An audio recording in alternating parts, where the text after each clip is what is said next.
ආයුබෝවන් ඔබට සුබ දවසක්. පැතිරෙමින් යන වසංගත තත්ත්වයක් පාලනය කිරීමට ෂණික බෙහෙතක් ලබා දීමෙන් සමස්ත ජනග්‍රහණයක් මිය යමින් තවත් ජන කොටාසයක් සොම්බි බවට පත්වී ලෝකයේ ඔබ විතරක් ඉතුරුනොත් ඔබ මොන වගේ දෙයක් සිදු කරයිද? ඉතින් අද අපි අරන් එන්නේ අන්නේ වගේ තනි මිනිසෙක් වටා ගෙතුණු 2007 වර්ෂයේ රිලීස් වෙච්ච I am a legend කියන හොලිවුඩ් මූවි එක. ඉතින් මේ අරුම පුදුම මූවි එක ගැන දැනගන්න නම් ඔබට සිද්ධ වෙනවා මේ වීඩියෝ එක අවසානය වන තෙක්ම අපත් සමග රැඳිලා ඉන්න. ඒ වගේම විශ්ව සිනමාවේ ආස්වාදය ඔබේ ළඟටම අරන් එන රෙඩ් මිනිට් අපව සබ්ස්ක්‍රයිබ් කරන්න කියන ආදරණීය ඉල්ලීමත් අද අපි ඔබෙන් කරනවා.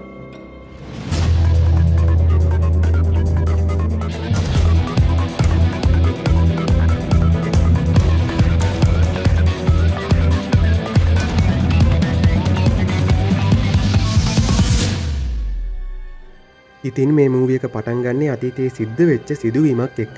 ඒ තමයි වසර 3කට කලින් ඇලිස් ක්‍රිෂෙන් කියන ඇමරිකානු වෛද්‍යවරයෙක් සරම්ප රෝගයේ වැළඳෙන වෛරසයේ ප්‍රයෝජනයට අරගෙන ජානමය වශයෙන් වෙනස් කරලා පිළිකා සුව කරන්න පුළුවන් බෙහෙතක් නිපදවනවා. ඉතින් මුල් කාලේ මේ බෙහෙත හොඳටම සාර්ථක වුණා. ටික කාලයක් ගත වෙලා යද්දි ඒ බෙහෙත නිසා මිනිස්සුන්ට යම් වෙනස් වීම් වලට ලක් වෙනවා. අන්න ඒකේ ප්‍රතිඵලයක් විදියට සමස්ත ලෝකේ ජනග්‍රහණයෙන් 90%කට වැඩි පිරිසක් මරණයට පත් වෙනවා. ඉතින් ඉතුරුන අයගෙන් ගොඩක් අය මේ වෛරස් එක හැදිලා සොම්බි බවට පත් වෙලා රාත්‍රී කාලයේදී මිනිසුන්ව දඩයම් කරන්න පටන් ගන්නවා. ඉතින් මෙන්න මේ වෛරස් එක හැදිලා අවුරුදු 3ක් ගත වුණාට පස්සේ ඇමරිකාවේ නිව්යෝර්ක් නගරයේ ඉතුරු වෙන එකම මිනිසයා වෙන්නේ රොබර්ට් නෙවිල් කියන ඇමරිකානු හමුදායකගේ වෛරස් පිළිබඳ වෛද්‍යවරයෙකුයි එයාගේ සෑම් කියන බල්ලෙකුයි විතරයි. ඉතින් රොබර්ට් දවසක් එයාගේ බල්ලත් එක්ක දඩයම් කරන්න මුවෙක් පස්සේ පන්නගෙන යනකොට එකපාරට මේ මුවාව සිංහයෙක් ඇවිත් අල්ල ගන්නවා. රොබර්ට් මේ සිංහයාට වෙඩි තියන්න හැදුවත් එතන සිංහයාගේ පැටව් වගේක් ඉන්නවා දැකලා වෙඩි තියන අදහස අයින් කරගන්නවා. ඒත් එක්කම රොබර්ට්ගේ අතේ තිබ්බ ඔරලෝසුවේ එලාම් එක වදිනවා. වෙලාව 5:30යි. ඒ ගමන්ම රොබර්ට් බල්ලවත් අරගෙන ආපහු එයාලගේ නවාතැනට යන්න පිටත් වෙනවා. මොකද රෑබෝ වුණාම සොම්බි එළියට බහින හින්දා. රොබර්ට් මෙහෙම කාලාන්තරයක් තිස්සේ හුදකලාව ජීවත් වෙන නිසා එයාට ඕනේ කරන කෑම බීම හැම දෙයක්ම එකතු කරගෙනයි ඉන්නේ. ඉතින් රොබර්ට් කියන්නේ හමුදා වෛද්‍යවරයෙක් හින්දා මෙයාගේ දැනුමෙන් මේ වෛරස් එකට බෙහෙතක් හොයාගන්න ගමන් තමයි ඉන්නේ. ඉතින් මෙයා මේ පරීක්ෂණ කරන්නේ මීයන්ටත් හදා බලමින්. දවසක් උදෑසනක පරීක්ෂණවල තත්ත්වය පරීක්ෂා කරන්න රොබර්ට් විද්‍යාගාරයට ගියාම පරීක්ෂණවලට ගත්තෙක් මීයෙක් ඉතුරු වෙන්න අනිත් තුන් සේරටම වෛරසය හැදිලා. අන්න ඉතින් ඊළඟට රොබර්ට් කරන්න හදන්නේ මීයට කරපු අත්හදා බැලීමම සොම්බියෙක්ව අරගෙන ඇවිත් පරීක්ෂා කරලා බලන්න. ඉතින් ඊට පස්සේ මේකට ඕනේ කරන සොම්බියෙක්ව අල්ලගන්න රොබර්ට් බල්ලත් එක්ක පරණ බිල්ඩින් එකකට යනවා. ඉතින් මේ බිල්ඩින් එකේ තියලා මේ අයට කෑම බීම ටිකක් විතරයි හොයාගන්න පුළුවන් වෙන්නේ. රොබර්ට් නෙවිල් ඉතින් හැමදාම රේඩියෝ පණිවිඩය යවනවා නිව්යෝර්ක් නගරේ දිවිගලවා ගත්ත අය ඉන්නවනම් යම් ස්ථානයකට එන්න කියලා. රොබර්ට් හැම දවසකම එතනට ගිහින් බලනවා කවුරු හරි පුද්ගලයෙක් එතනට ඇවිත් ඉන්නවද කියලා.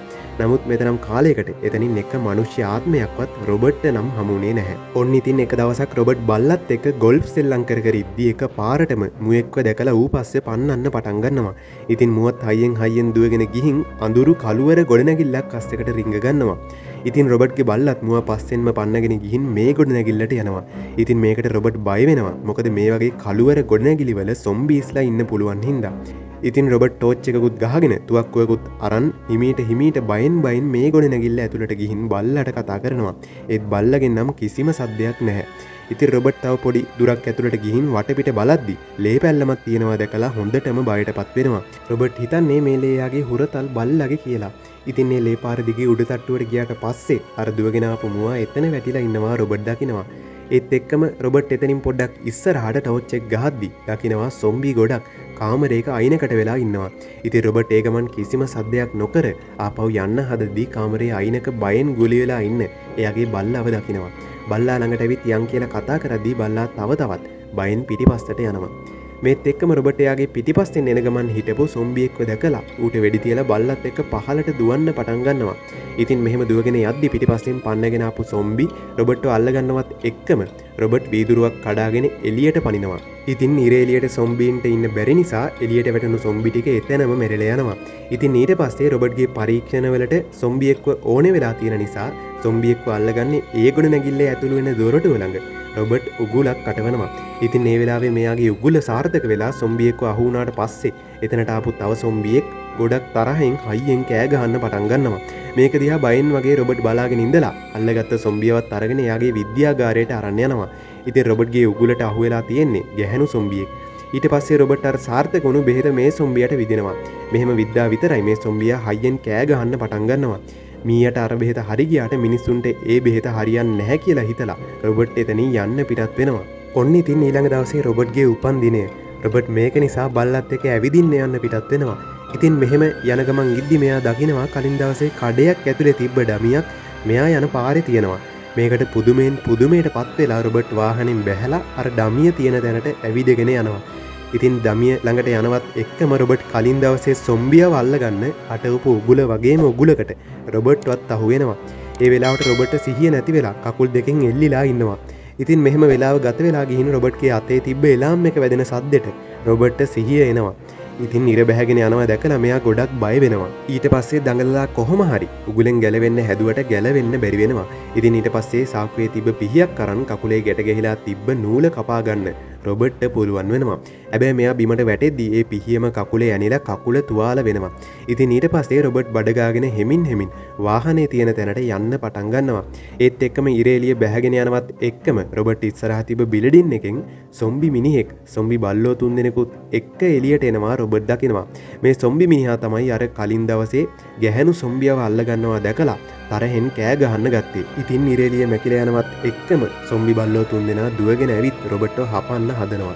ඉතින් රොබර්ට්ගේ බල්ලත් රොබර්ට්ව බේරගන්න අර බල්ලෝ තුන්දෙනාත් එක්ක කපා ගන්න පටන් ගන්නවා. ඉතින් රොබර්ට් ඊළඟට යාළඟ තිබ්බ තුවක්කුවෙන් වෙඩි තියලා අර සොම්බි බල්ලෝ තුන්දෙනාම මරලා දානවා. හැබැයි උන් තුන්දෙනා හපලා රොබර්ට්ගේ බල්ලට හොඳටම තුවාල වෙලා. ඉතින් රොබර්ට් හරිම දුකෙන් එයාගේ හුරතල් බල්ලවත් අරගෙන ආපහු ගෙදර යන්න පිටත් වෙනවා. එහෙම අරන් ඇවිත් එයා ළඟ තිබ්බ බෙහෙත් දීලා බල්ලව සොම්බියෙක් වෙන එකෙන් බේර ගන්න උත්සාහ කරනවා. ඉතින් රොබර්ට් බල්ලට බෙහෙත විදලා දුකෙන් තුරුළු කරගෙන ඉද්දි රොබර්ට්ට තේරෙනවා බල්ලා සොම්බියෙක් වෙන්න පටන් අරගෙන කියලා. වෙන කරන දෙයක් නැතිම නිසා ඊට පස්සේ දුකෙන් උනත් රොබර්ට් බල්ලගේ බෙල්ල මිරිකලා මරලා දානවා. ඉතින් දැන් රොබර්ට් ළඟ හිටපු එකම හුරතල් යාළුවත් නැති වෙලා ගියා. ඊළඟ දවසේ උදේ බල්ලව වල දාලා රෑ වුණාට පස්සේ රොබර්ට් යනවා මිනිස්සුවත් ඇවිල්ලා ඉන්නවද බලන්න අර හැමදාම යන තැනට. ඉතින් කවුරුත් පේන්නේ නැති වුණාම රොබර්ට් මෙතන පුටුවක පඹේක් ඉඳවලා හැංගිලා බලාගෙන හිටියා මොකද්ද වෙන්නේ කියලා.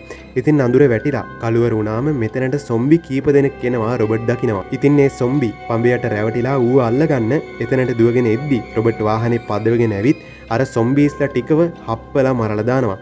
ඒත් එක්කම රොබර්ට්ගේ වාහනේ පෙරලිලා ගිහින් වතුරකට වැටෙන්න ඔන්න මෙන්න තියෙද්දිම තව සොම්බි වගේක් ඇවිත් රොබර්ට්ව අල්ල ගන්න හදනවා. ඉතින් මේ වෙලාවේදී රොබර්ට්ගේ වාහනේ පෙරලිලා රොබර්ට් හොඳටම තුවාල වෙනවා. කලින් දවසේ රොබර්ට්ව අල්ල ගන්න බල්ලෝ තුන්දෙනාත් එක්ක ආපු සොම්බියා එතනට ඇවිත් රොබර්ට්ව හපන්න හදනකොටම පිටතෙන් ආපු ලොකුම ලොකු ලයිට් එකක් හින්දා රොබර්ට්ගේ වාසනාවට සොම්බි ටික එතනින් දුවන්න පටන් ගන්නවා. ඒත් එක්කම රොබර්ට් සිහිය නැති වෙලා යනවා. ඊළඟ දවසේ රොබර්ට් උදේ සිහිය ආවට පස්සේ රොබර්ට් දකිනවා එතන ගැහැණු කෙනෙකුයි පොඩි ළමයෙකුයි ඉන්නවා. ඉතින් මෙතන හිටපු ගැහැණු කෙනා රොබර්ට් කියනවා අපි ඔයා දුන්නු රේඩියෝ පණිවිඩ අහලා තමයි එතෙන්ට හොයාගෙන ආවේ කියලා. ඒ වගේම එයාලා බේරිච්ච අය ඉන්න ජනපදයක් තියෙනවා කියලා. ඒ පැත්තට යන ගමන් අපි හිටියේ කියලාත් කියනවා. නමුත් රොබර්ට් කියනවා එහෙම ජනපදයක් නම් තියෙන්නම විදියක් නැහැ. අපේ ආයේ කවුරුත්ම බේරිලා නැහැ කියලා. එහෙත් ඒ ගෑනු කෙනා විශ්වාස කරගෙන හිටියේ එහෙම බේරිච්ච අය ඉන්න ජනපදයක් තියෙනවමයිම කියලා. ඉතින් රොබර්ට් එදා අර අල්ලගෙන ආපු ගැහැණු සොම්බියව අයිස් කැට ගොඩක් උඩ තියලා තවත් පරීක්ෂණයක් කරන්න පටන් ගන්නවා. ඉතින් ඒත් එක්කම රොබර්ට් එදා රෑ එයාව බේරගත්ත ගැහැණු කෙනත් එක්ක කතා කර කර ඉන්නකොට එකපාරටම එළිය ලොකුම ලොකු සද්දයක් ඇහෙනවා. ඒ ගමන් රොබර්ට් එළිය බලද්දි සොම්බි හමුදාවක් එළියට ඇවිත්. ඒ ෂණිකවම රොබර්ට් ගෙදර වටේටම ලයිට් ටික දාලා සොම්බීන්ව නවත්තන්න උත්සාහ කරනවා.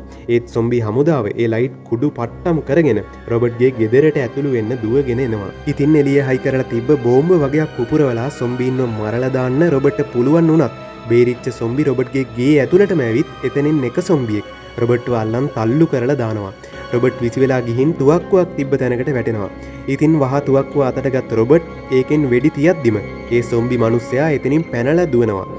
ඊට පස්සේ රොබර්ට් දකිනවා තවත් සොම්බි ගොඩ දෙනෙක් ගෙදර වටේටම ඇවිත් ඉන්නවා. ඒත් එක්කම රොබර්ට් අර ගෑනු කෙනාවයි පොඩි ළමයාවයි අරගෙන බේරෙන්න කියලා විද්‍යාගාරයට ගිහින් ඔක්කොම දොරවල් වහගන්නවා. ඉතින් විද්‍යාගාරයට ගියාට පස්සේ රොබර්ට් දකිනවා අර ගැහැණු සොම්බියට කර කර හිටපු පරීක්ෂණය අති සාර්ථක වෙලා තියෙනවා. ඉතින් මේ ගැහැණු සොම්බියට හොඳ වෙන ගමනුයි තියෙන්නේ. ඒ ගමන්ම දොරවලුත් කඩාගෙන සොම්බිය ඇතුළට එන්න පටන් ගන්නවා. ඒත් එක්කම රොබර්ට් එතන වීදුරුවකින් හදලා තිබ්බ තවත් දොරක් වහගන්නවා. රොබර්ට් ඊළඟට කෑ ගහලා කියනවා මට ඔයාලව බේරගන්න පුළුවන් අපිට පහර දෙන එක වළක්වන්න කියලා. ඉතින් සොම්බියව කමකටවත් අහන්න නැතුව අර වීදුරුව කඩන්න පටන් ගන්නවා. ඊට පස්සේ එතනට අර කලින් දවසක රොබර්ට්ව අල්ලගන්න හදපු සොම්බියා ඇවිත් වීදුරුවට ගහලා අයියෙන් කෑ ගහන්න පටන් ගන්නවා. ඊට පස්සේ සොම්බි මිනිහා අර පරීක්ෂණයට ගත්ත ගැහැණු සොම්බියගේ පිටේ තිබ්බ ටැටූ එකක් වීදුරුවේ ඇඳලා රොබර්ට්ට පෙන්නනවා. ඉතින් රොබර්ට් මේක දැක්කට පස්සේ පුදුමයෙන් වගේ එයාටම තේරෙනවා මේ සොම්බියා ඇවිත් ඉන්නේ අර ගැහැණු සොම්බියව අල්ලගත්ත එකේ පලිය ගන්න කියලා. අන්න ඉතින් ඊට පස්සේ රොබර්ට් අර පරීක්ෂණයට ගත්ත ගැහැණු සොම්බියව එතනින් නිදහස් කරලා සොම්බි මිනිහා ළඟට අරන් ගිහින් ඒ සොම්බි මිනිහට බාර දෙනවා. ඉතින් සොම්බි මිනිහා ඒ ගැහැණු සොම්බියවත් අරගෙන රොබර්ට්ලාට කිසිම කරදරයක් කරන්නේ නැතුව එතනින් යන්න පිටත් වෙනවා. ඉතින් ඊළඟ දවසේ උදේ රොබර්ට් නෙවිල් අර ගැහැණු කෙනයි ළමයයි එක්ක ජීවිත බේරගත්ත අය ඉන්නවා කිව්ව ජනපදයට යන්න හරිම සතුටින් පිටත් වෙනවා. ඉතින් I am a legend කියන හොලිවුඩ් මූවි එක එතනින් ඉවර වෙද්දී Red Minute movie series පෙළගැස්මේ තවත් brand new episode එකක් මෙන්න මේ විදියට ඉවර වෙනවා. ඉතින් ෆිල්ම් එක ගැනත් ඔයාලගේ අදහස් පහලින් කමෙන්ට් එකකින් දාගෙන යමු. ජය වේවා.